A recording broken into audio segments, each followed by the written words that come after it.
Detrás del mundo que conocemos, detrás del telón de lo cotidiano, detrás de lo aparente, lo visible y hasta lo creíble, escondidas entre líneas están las historias perdidas.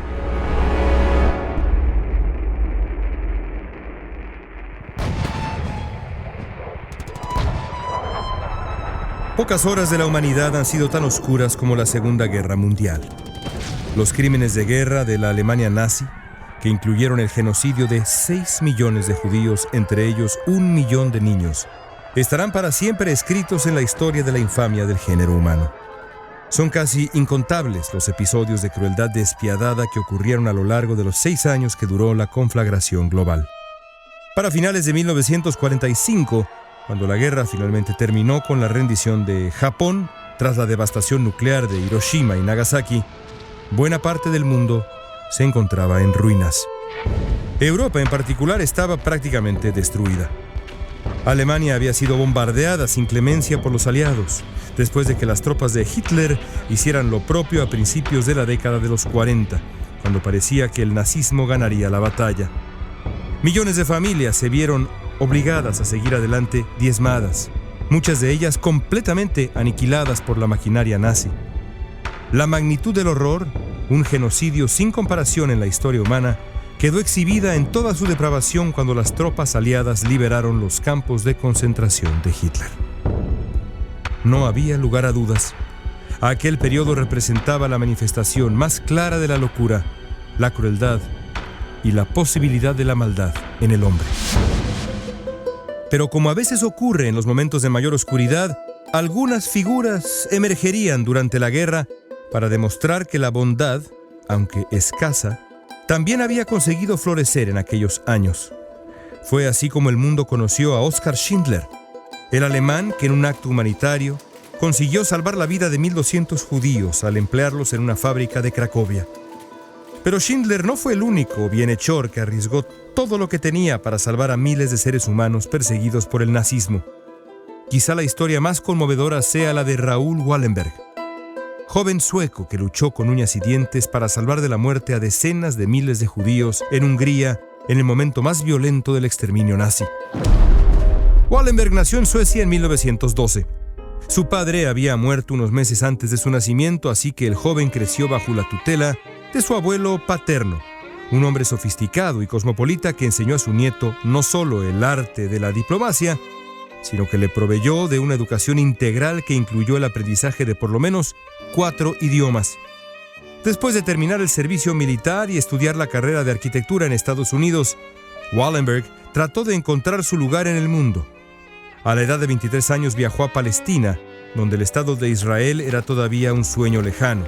En la ciudad de Haifa y otros sitios entró en contacto con judíos que habían logrado escapar de lo que se avisoraba como el mayor genocidio de la historia humana, el Holocausto, la persecución sistemática, implacable de la maquinaria nazi de Adolfo Hitler. Las historias del éxodo judío hacia Palestina conmovieron profundamente al joven Wallenberg. Aquellos hombres y mujeres perseguidos enfrentaban un destino terriblemente injusto. Wallenberg decidió ayudarlos de alguna manera. Al volver a Suecia, el joven arquitecto comenzó una carrera en comercio internacional, integrándose a una empresa especializada en la compraventa de mercancía en Europa. Tenía la gran ventaja de su nacionalidad. Suecia se mantuvo neutral durante la guerra. Así, el joven no tuvo problemas a la hora de recorrer Europa para vender y comprar bienes. Sus viajes por el viejo continente profundizaron su indignación. Al pasear por Hungría, sobre todo, lo que vio le resultó difícil de digerir. La cobardía del régimen de Miklos Horthy permitió en 1944 la deportación de más de la mitad de la población judía húngara. Más de 10.000 cada día enviados a morir en campos de concentración. Para Wallenberg, aquello era demasiado. Sabía que debía hacer algo. Raoul Wallenberg llegó a Budapest en julio de 1944. Para entonces, cientos de miles de judíos húngaros ya habían sido deportados y esperaban la muerte segura en Auschwitz. Pero él sabía que había mucho por hacer. El joven de apenas 32 años de edad aprovecharía todos sus conocimientos, incluido su manejo fluido del alemán, el inglés y el ruso, para tejer una red de protección que pusiera a salvo a la mayor cantidad posible de judíos húngaros. Wallenberg no tardó en aprender húngaro también, idioma complicadísimo. Además, negoció con las autoridades suecas para asegurarse absoluta libertad. A lo largo de su misión no tendría que rendir cuentas a nadie, ni pedir la autorización del embajador sueco. Su único cometido sería salvar el mayor número de vidas. Los métodos, los peligros y los riesgos dependerían completamente del propio Wallenberg, y lo que hizo fue de una valentía y una imaginación admirables. El primer paso fue expedir lo que se conocía como pasaportes de protección, documentos provisionales que identificaban a los portadores como ciudadanos de Suecia, a quienes estaba prohibido detener precisamente por la neutralidad sueca durante la guerra. Wallenberg repartió miles de esos pasaportes, apoyado por una red de colaboradores que, de acuerdo con algunos cálculos, rebasó en un momento dado los 300, una tropa solidaria. Además, rentó decenas de edificios que designó como territorio sueco. En ellos albergó a miles de judíos intocables para las fuerzas nazis. Por si fuera poco, puso en riesgo su vida, repartiendo documentos de protección, incluso en los propios vagones de tren en los que los judíos húngaros eran deportados diariamente rumbo a una muerte segura.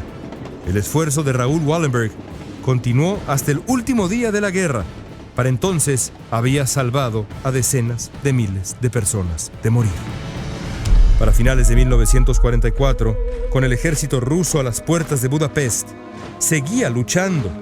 La suya parecía una vida destinada al heroísmo, pero para su desgracia la vida le tenía reservada una misteriosa tragedia y un final infeliz. Raoul Wallenberg se dio cuenta de lo inevitable: el avance del ejército rojo de Rusia. La poderosa maquinaria de guerra de Stalin pronto alcanzaría a Hungría. Debe haber imaginado que la llegada de las tropas rusas marcaría el final de la pesadilla para los judíos húngaros y, con algo de suerte, una oportunidad auténtica para comenzar la reconstrucción de la sociedad de Hungría con su apoyo. En los últimos días de la ocupación nazi, Raoul Wallenberg logró detener varios convoyes repletos de judíos. Incluso en esos últimos meses, y ante la derrota segura, los nazis seguían buscando enviar judíos a la muerte. La máquina asesina nazi no paró hasta el último instante. Pero gracias a la valentía de Wallenberg, la población de judíos en Budapest se salvó, al menos en buena medida. Al final de la guerra, la población judía en la capital de Hungría era de 120.000 personas, por mucho la comunidad más grande de cualquier lugar en Europa.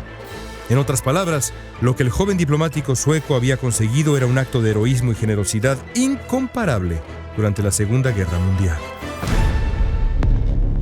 Cuando el ejército ruso finalmente llegó a Hungría, Wallenberg puso en marcha su plan de reconstrucción. Quizá confiando en sus habilidades diplomáticas, el joven sueco pidió una audiencia con el mariscal Rodion Malinowski, recio comandante de las fuerzas rusas en la batalla por Hungría. El 17 de enero de 1945, Wallenberg partió al encuentro con los rusos.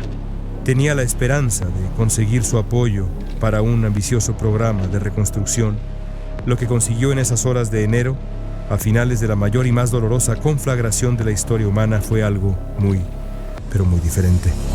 En lo que es uno de los grandes misterios del siglo XX, Raoul Wallenberg simplemente se esfumó. Sin explicación, sin justificación, desapareció de la faz de la tierra. Algunas versiones indican que fue asesinado por fascistas, pero muy pocos creyeron esa hipótesis difundida por las propias fuerzas rusas. Lo más probable es que el destino de ese hombre extraordinario que fue Wallenberg, ese hombre que salvó a decenas de miles de personas, fue algo mucho más terrible y devastador. Una injusticia como pocas. Su desaparición en enero de 1945 generó tremenda inquietud en Suecia. ¿Cómo era posible, se preguntaban, que hubiera logrado evadir la represión nazi durante años para esfumarse de pronto, justo cuando la Alemania de Hitler había sido ya derrotada? Parece ser que la respuesta a esa pregunta dolorosa está en la brutalidad del régimen comunista encabezado a finales de la Segunda Guerra Mundial por un genocida tan temible como el mismísimo Adolfo Hitler. José Stalin. Las versiones de lo que pudo haber ocurrido a Wallenberg son muchas, pero todas coinciden en algo. El joven diplomático de Suecia fue detenido por las fuerzas soviéticas a principios de 1945. El misterio radica en averiguar qué le pasó después. Hay, por supuesto, teorías que indican que sobrevivió poco tiempo en manos de los rusos. Algunas señalan que Wallenberg incluso nunca llegó a reunirse con el mariscal Malinovsky.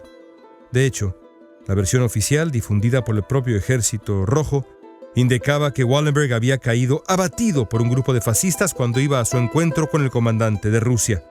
De manera increíble, las autoridades suecas creyeron esa versión por años. Después de la guerra, Suecia hizo pocos intentos por averiguar si Wallenberg todavía estaba vivo.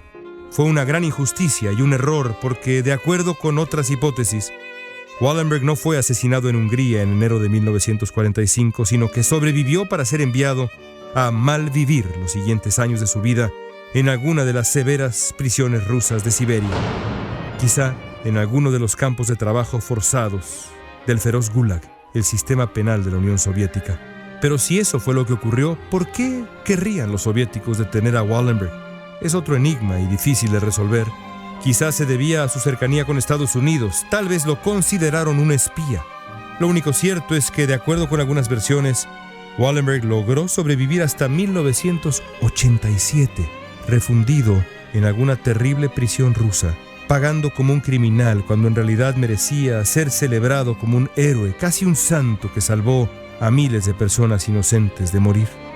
Al final, la muerte de Raoul Wallenberg permanece envuelta en la injusta bruma del misterio.